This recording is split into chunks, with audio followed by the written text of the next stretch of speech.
So Neon's nerf just dropped and everyone thinks that she's dead. But here's the thing, they're completely wrong.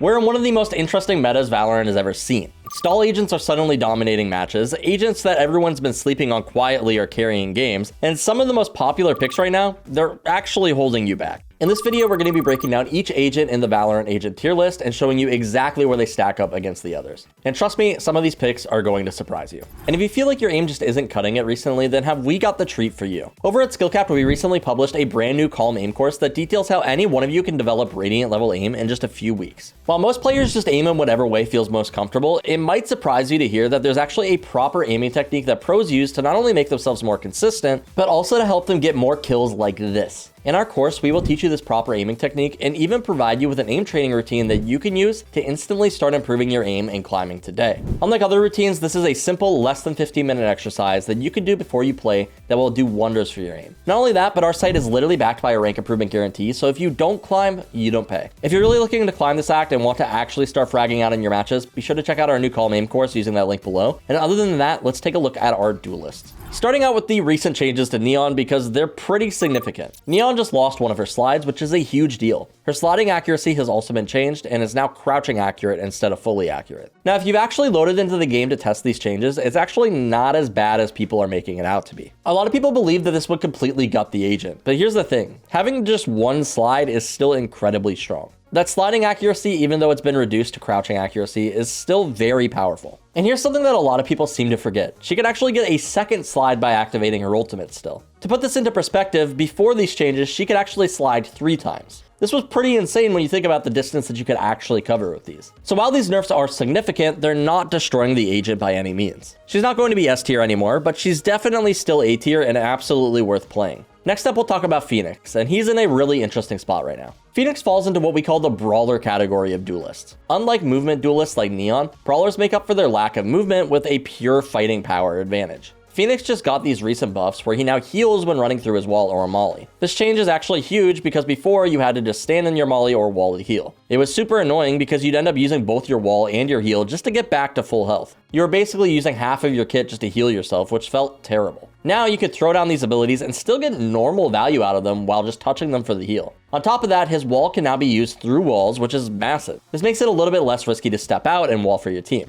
And here's one big thing. His flash now can regenerate. All these changes together have put Phoenix in a really strong position. He's not overpowered by any means, but he's definitely strong and worth playing in the current meta. One thing that makes Phoenix especially good in ranked is his ultimate. It only costs 6 points and it basically gives you a free entry attempt. Even if you mess up, it doesn't really matter because you get a second life. Finally, in the same department, we've got to talk about ISO, and trust me, you don't want to sleep on him. ISO is another brawler duelist, and he's incredibly strong right now in ranked as well. His shield is absolutely game-changing in fights. Even if you take a bad peek or position yourself poorly, this shield often means that you're still going to win the duel anyway. This is really hard to play against and incredibly helpful for the ISO player. His ultimate is also one of those abilities that just demands respect. When ISO has his ult online, defenders often have to completely give up site control. At best, they'll trade with ISO, and his team will be right there to clean up. Sometimes ISO players won't even use their ultimate and they'll just carry it from round to round. And then the threat of the ultimate alone forces you to play differently. You can't just play forward, you might get ulted and then traded. Aside from this, the rest of his kit isn't anything crazy. His vulnerable is okay for ability combos and his wall is decent. You can definitely use it to scale up and take space, but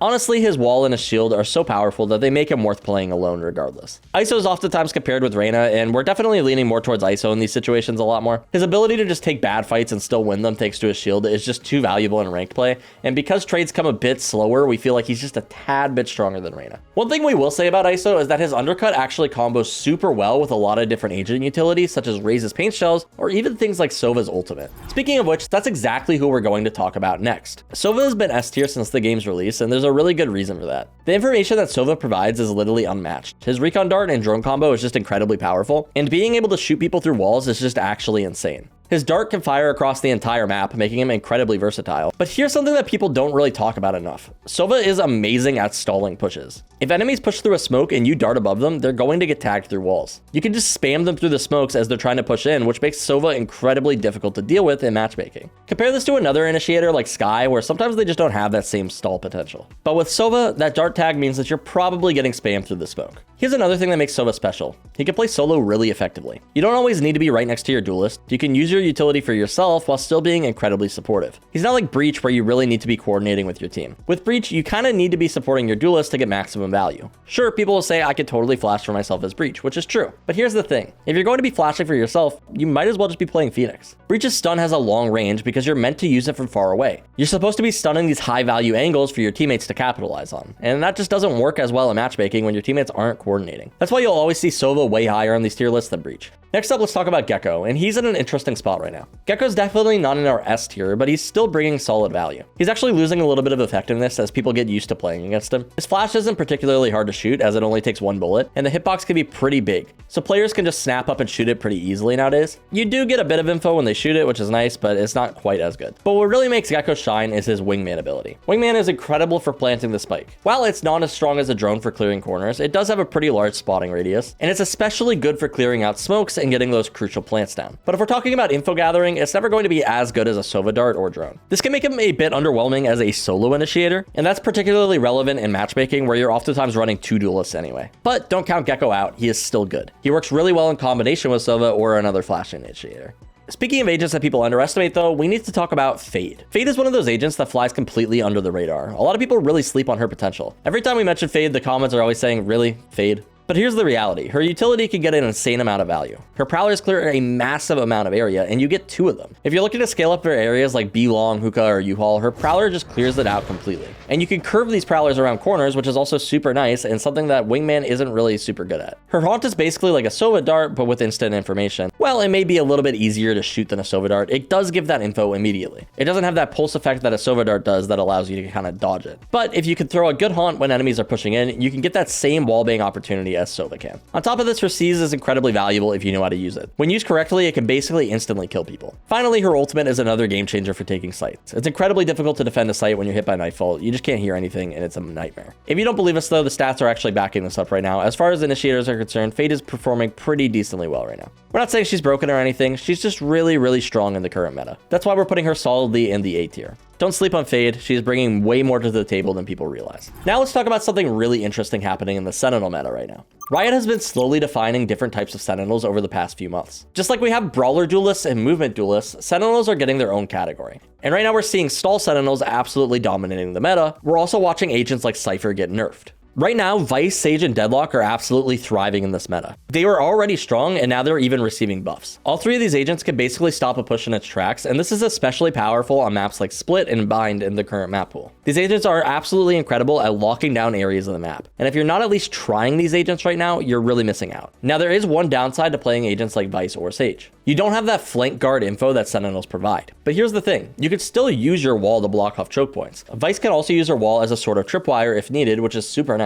The only thing is that you need to be just a little bit more aware of your surroundings. That's really the trade-off that you're making with these agents. They give you more stall power up front, but they leave the flank just a little bit more exposed. Now, this doesn't mean that info Sentinels are bad. Killjoy and Cypher are both still very strong agents. Even Chamber with this tripwire falls into this sort of info Sentinel category. But if we had to recommend one info Sentinel right now, we would probably lean more towards Killjoy. After the Cypher nerfs, she's feeling just a little bit stronger. Cypher does still have some nice advantages though. Being able to spread out his tripwires and not having to stay in range of them is really valuable. Meanwhile, Killjoy is kind of locked into a certain areas of the map based on her utility placement. But right now, we're putting Vyse and Sage in the S tier. Yeah, that might anger some people. We know that people can be a little bit resistant to change, but we've been watching the meta shift slowly, and the stats are actually backing this up pretty heavily. These stall Sentinels are just too powerful in this current ranked environment, especially when teams are trying to 5-man rush sites. Having that ability to completely shut down a push is just too valuable to ignore. Finally, let's talk about the controllers, and we've got to start with Clove. Look, I'm going to be straight up with you. Clove is just too strong in ranked right now. We're actually Clove haters over here, but we can't argue with the facts. Being able to res yourself and smoke while dead is just absolutely insane. They're one of those agents that make it less punishing when you make mistakes, and in ranked, that's huge because games are usually decided by who makes the least amount of mistakes. Think about it with agents like Reyna or ISO with their abilities. If you're out of position with Reyna, it might not matter if you can dismiss after that kill. If ISO takes a bad fight, that shield might save him anyway. Clove works in the same way. If you die, you either get a second chance with your res, or at the very least, you still get to smoke stuff for your team, which is crazy powerful. Remember, smokes are one of the strongest pieces of utility in the game. That's exactly why you absolutely need a controller on every single team comp. Ranked is all about punishing your opponent's mistakes, and Clove just has a built-in advantage because their mistakes just don't matter as much.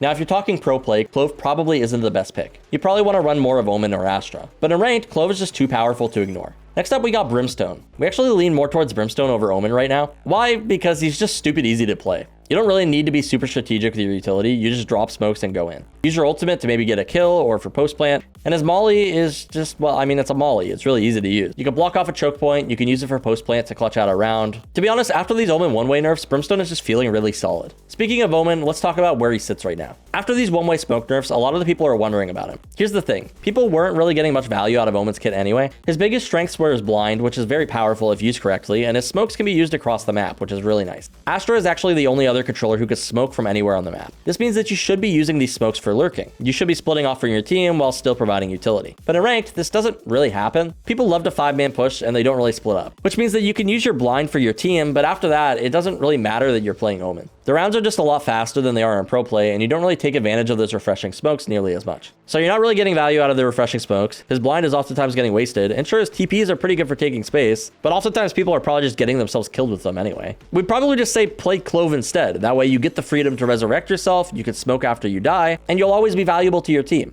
On the other hand, we have controllers like Astra, Viper, and Harbor. They're all great in their own ways. Astra is actually really strong right now, but people just don't like playing Astra because she feels a little bit clunky. Viper needs a second controller most of the time, which just isn't going to happen. And Harbor, he's different. He's got his strengths in like organized play, but he's never really going to be a matchmaking demon, which is totally fine. Not every agent needs to be a ranked superstar, but that's why they find themselves just a little bit lower on our list. And if you struggle with ranking up, then let me tell you that we can help you out today and get you back on track and climbing immediately. As mentioned with our brand new Calm Aim course, we will teach you everything that you need to know about how aiming has developed over the last 10 years. We'll teach you the established proper technique that aim pros use to maximize their accuracy and with far less. Aiming can feel hard at times, but we'll help make it stupid simple and get you ranking up in no time or your money back. Don't forget our site subscribers also get direct access to our coaches in Discord so that you can get personalized feedback just for you. Nobody understands how to climb out of low elo more than us, so if you're looking to rank up, be sure to check out SkillCapped using the link below. And other than that, my name's Casey, and I'll catch you in the next one.